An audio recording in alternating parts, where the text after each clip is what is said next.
America wasn't ready for that. Would you say that he's a popular figure in this city now? No, he's not popular in this city. I'd say the majority of the people in the city of Louisville, if they went to see Cassius fight, they would go there to see him get beat. The majority of the media refused to call him by his Muslim name. Cassius, did the bus Muhammad. My name is Muhammad. Y'all keep calling me Cassius. I'm tired of telling you. You know, you're intelligent. My name is Muhammad Ali, not Cassius. The Times refused to let me call him Muhammad Ali in my stories. I remember once I apologized to him. I really was humiliated. He patted me on the head. He said, "Oh, I understand. You're just a little stepbrother of the establishment." Will your next fight be billed as Cassius Clay or as Muhammad Ali? Muhammad Ali. On all the fights? Yes, sir. Even Ali's parents denounced the nation, claiming their son has been conned. We don't want our son in that because we raised him to be a Christian. My dad and mom were very, very, very hurt. They were very disappointed at me and my brother becoming Muslims because they did not understand what it was. A lot of America wanted to believe that Muhammad Ali was being exploited by this group, brainwashed, a puppet. The inescapable conclusion is that behind the mouth of Cassius Clay is a brain too easily manipulated. At the moment, the Muslims control both brain and mouth.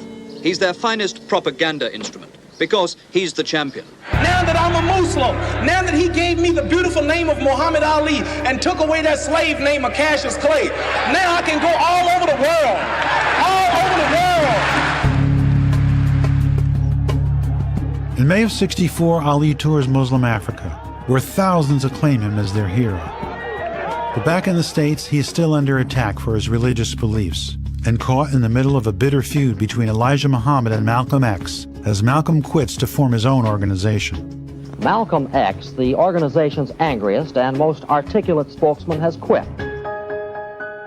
Malcolm's out to grab Ali, because if you're going to set up an organization, you're going to need somebody with pull, and you're going to need some finance. Ali was a friend, and Malcolm was struggling to do, I think, what he thought was right. Malcolm wanted him to come with him, but he's going to stay with Elijah because Elijah's the little man that created the Nation of Islam, and that's who he believed in. Does this split disturb you that has been reported? No, what Malcolm X does is his business. He's one man. Your leader is Elijah Muhammad. Yes, sir. The Nation of Islam labels Malcolm X a traitor, and Ali cuts all ties with his former friend and mentor. Well, everything that's happening with Malcolm X and anybody else who attacks or talks about attacking that Elijah Muhammad will die.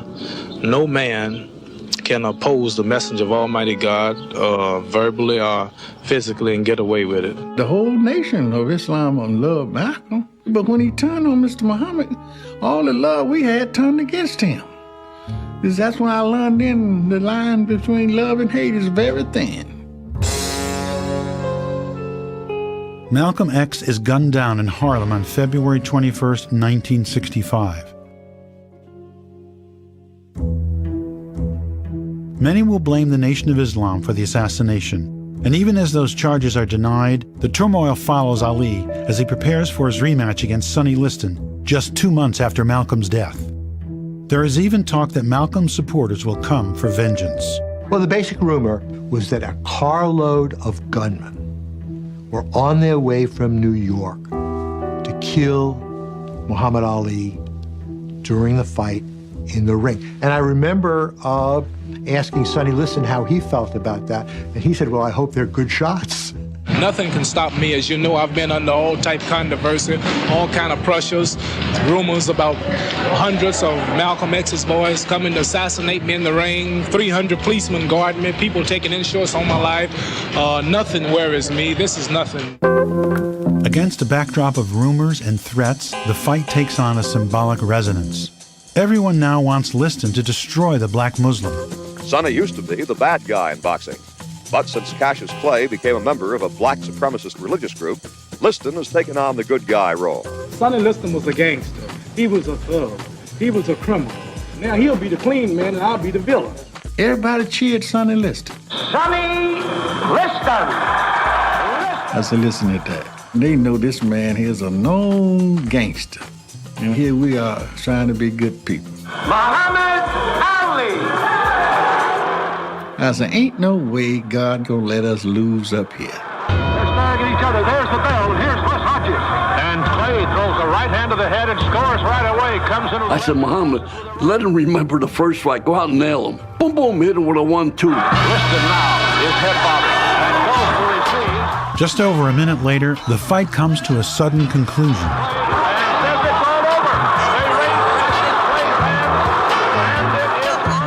They had one camera in the ring of the fight that night. If you watch it closely, Ali hit him with the right hand, boom, and Liston went down. And Ali stood over screaming for him to get up. This ferocious image of Ali standing over Liston only fuels his growing reputation as a proud and defiant champion. While many think the fight is a fix, that controversy is nothing compared to what awaits. If you're drafted, will you fight for your country? I don't have to say nothing about that. They haven't drafted me yet, and it's a touchy thing, touchy question, and I'd rather not say nothing. By the end of 1965, Ali has defended his world title and his religious beliefs. But he's about to face his biggest fight yet.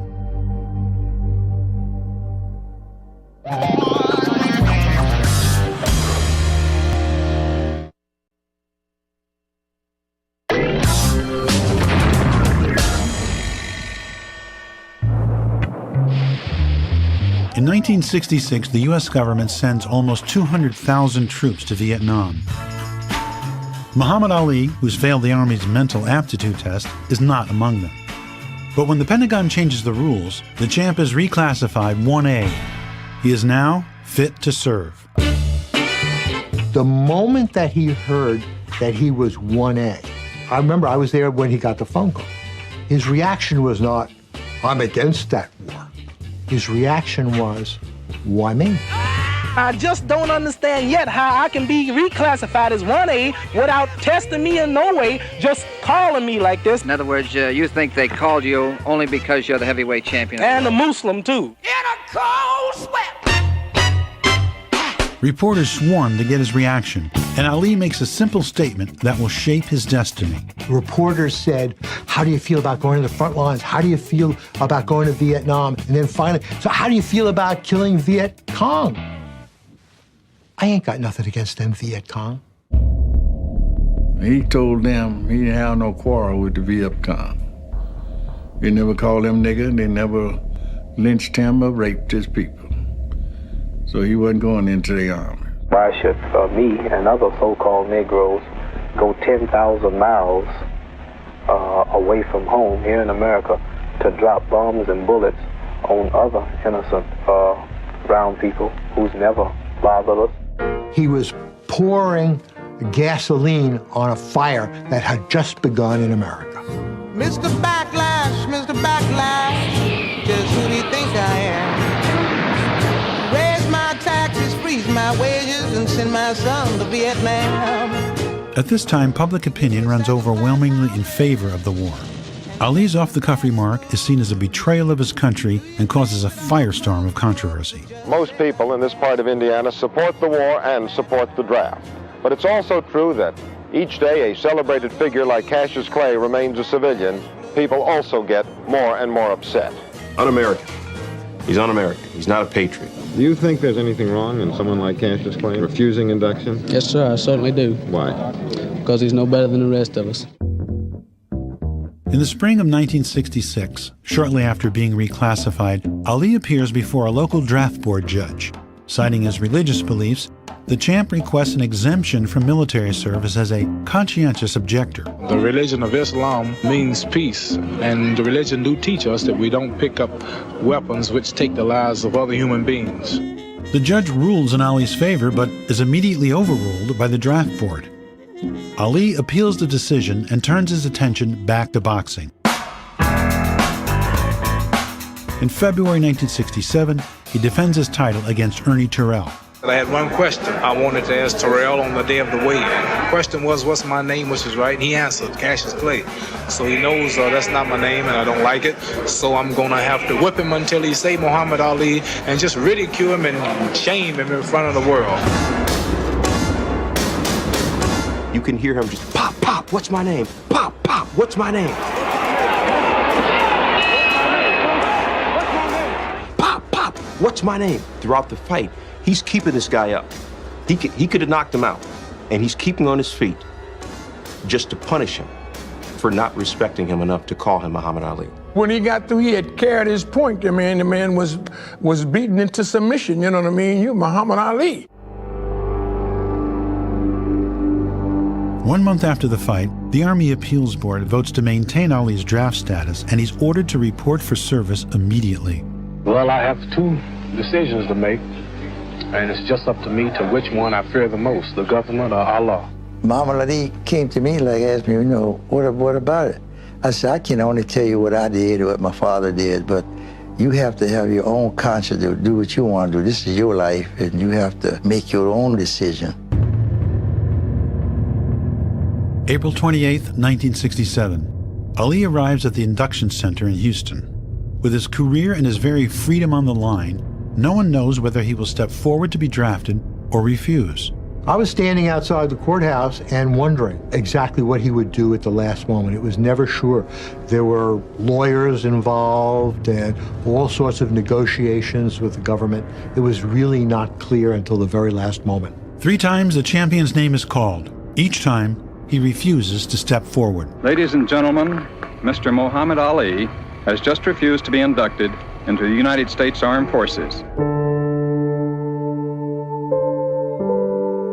The moment after he did not step forward, every boxing commissioner in the country stripped his title, and he was dead. He was no longer able to be the heavyweight champion of the world. Just can't take a man's title out of the ring. That's never been done in history. And all type moves have been made against me that's never been made before in the history of boxing.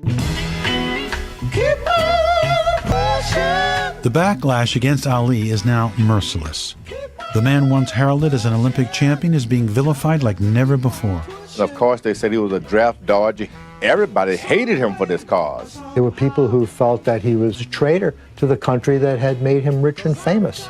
In risking everything, Ali's stance against the war becomes a defining moment in his life and for a rising tide of young protesters to follow.